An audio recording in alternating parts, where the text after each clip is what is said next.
Cheating एक relationship का काफी भारी वर्ड होता है।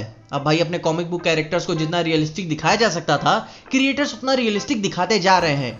मगर ये हीरोज भी दिन के हर घंटे परफेक्ट थोड़ी ना होते हैं। इनके भी कुछ हीरोपंती के अलावा कुछ रियल लाइफ प्रॉब्लम्स भी होते हैं। अब जहां तक मैंने देखा ही है कि कॉमिक्स में किसी ना किसी के पास कोई ना कोई दिल लगाने के लिए तो होता ही है, मगर कभी कभी एक जगह दिल लगे होने के बावजूद कुछ और कहीं और लग जाता है। तो इसी बात पे मैं दी ग्रेट पीजे आपको इस वीडियो में कुछ 5 ऐसे सुपर हीरो या कैरेक्टर्स के बारे में जानकारी दूंगा जो अपने पार्टनर्स के साथ अनफेथफुल रहे हैं। मतलब कि एक से प्यार तो करते ही थे, उसके बावजूद भी मुंह काला कराने कहीं और गए। मगर उससे पहले हेलो एवरीवन, मैं हूं पीजे और आप देख रहे हैं पीजे एक्सप्लेन। तो सबसे पहले अपने जीन ग्रे और चचा वुल्वरीन से ही शुरू करते हैं। अब ये बात तो आप जानते ही हैं कि कॉमिक्स के कैनन में चचा लोगन ज्यादातर सिंगल ही रहे हैं। तो ये बात आती है जीन ग्रे की। अब भाई ये बात तो सब जानते हैं कि साइक्लॉप्स चीटर है, इसमें कोई शक की बात नहीं है।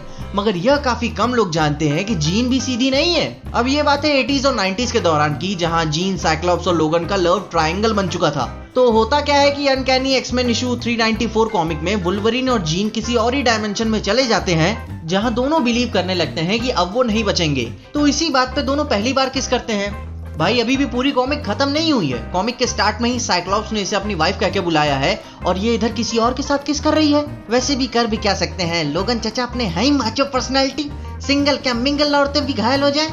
और जैसे मैंने बोला, जीन रिलेशनशिप में रहते हुए ये पहली बार किस की है। इसके बाद एक और कॉमिक आती है न्यू एक्समैन इशू 177। इसमें भी दोनों के कुछ बहुत ही स्टीमी सीन्स देखने को मिलते हैं, क्योंकि इस कॉमिक में उसे पता चलता है कि स्कॉट एमा के साथ अफेयर रख रहा है, तो मैं पीछे क्यों हटूं, मैं भी लोगन के साथ लग जाती हूँ। तो यह बात तो हो गई इनकी। इसके बाद आते हैं अपने पेपर पॉट्स और हैप्पी होगन। दोनों को साथ में ही सोच के काफी अजीब लगता है ना। तो गौर से सुनिए, करोड़पति घराने की मालकिन भागी ड्राइवर के साथ। हाय कितना गंदा साउंड कर रहा है ना। और हाँ, ये कोई स्पेशल कांड नहीं है, अपने रियल लाइफ में होता भी है और मैंने देखा भी है।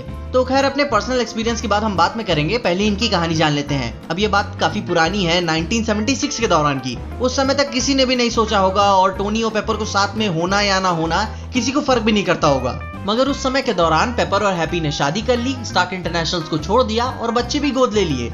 अब कंपनी क्यों छोड़ी, क्योंकि अब भाई यहाँ भी लव ट्रायंगल बन चुका था और वो उस एनवायरनमेंट में काम नहीं करना चाहते थे जहां उनका बॉस ही उनकी औरत को चाहता था। मगर भाई धोखा भी हुआ कहाँ है।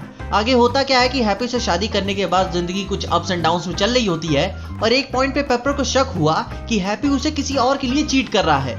तो इसी भाव में पेपर ने आई फॉर एन आई का फॉर्मूला अपनाया और अपने पुराने हाई स्कूल बॉयफ्रेंड के साथ रिलेशनशिप रखने लगी। बाद में पता चला कि पेपर का शक गलत था, हैप्पी उसके साथ फेथफुल था।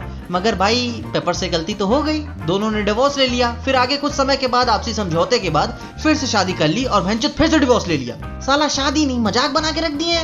तो भाई ये बात तो जान लिए ना। तो अपने अगले कपल पे आते हैं जो है थैनोस और डेथ का रिलेशनशिप। अब देखो भाई, मेरे नजर में मैंने डेथ की जितनी भी पर्सनैलिटी को समझा है, डेथ बहुत ही खराब बीवी बनेगी यार, और उससे ऊपर बहुत ही खराब लवर है। साला इसी लौंडिया के चक्कर में पूरा इन्फिनिटी सागा हुआ है। तो साला कहावत सही है, इंसान का हौसला और औरत का भोलापन आदमी से कुछ भी करा सकता है। अब हाँ, मैंने मुहावरा थोड़ा सा अल्टर किया है, मगर समझ गया ना बस। अब अगर तुमने इन्फिनिटी सागा बस ऊपर से सुनी भी है तो तुम्हें पता चल जाएगा कि डेथ ने थैनोस का काफी यूज किया है। थैनोस ने क्या कुछ नहीं किया उसे इंप्रेस करने के लिए, मगर इसने हर बार उसका विश्वास तोड़ा है।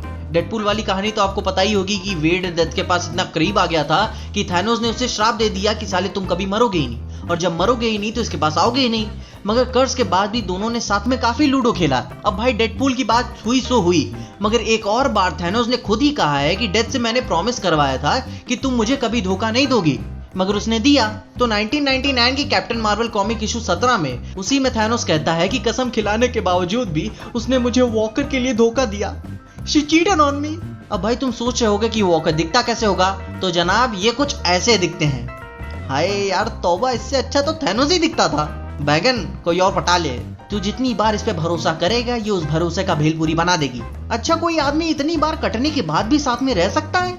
इस कटने वाले फॉर्मूले से आज तक कोई नहीं बचा। बेंचो थैनोस तक का कट गया, वो भी इंटरगैलेक्टिक लेवल पे।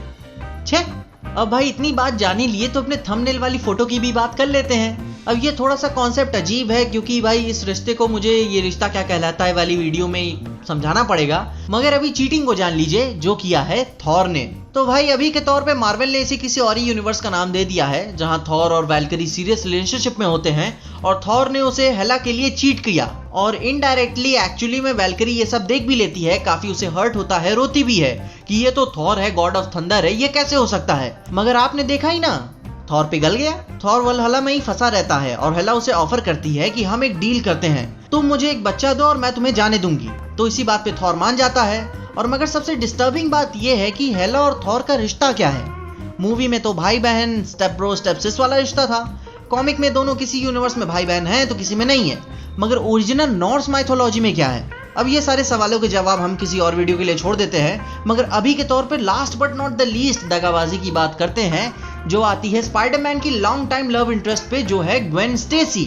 तो बात आती है 2004 की दी अमेजिंग स्पाइडरमैन इशू 512 से, जहां अभी तो ग्वेन मर चुकी है, मगर मरने से पहले उसने पीटर को एक लेटर लिखा था माफी मांगते हुए। लेटर में तो काफी सारी बकचोदी लिखी है और 3 इशू तक तो पीटर को दूसरा पन्ना पढ़ते ही नहीं दिखाया जाता।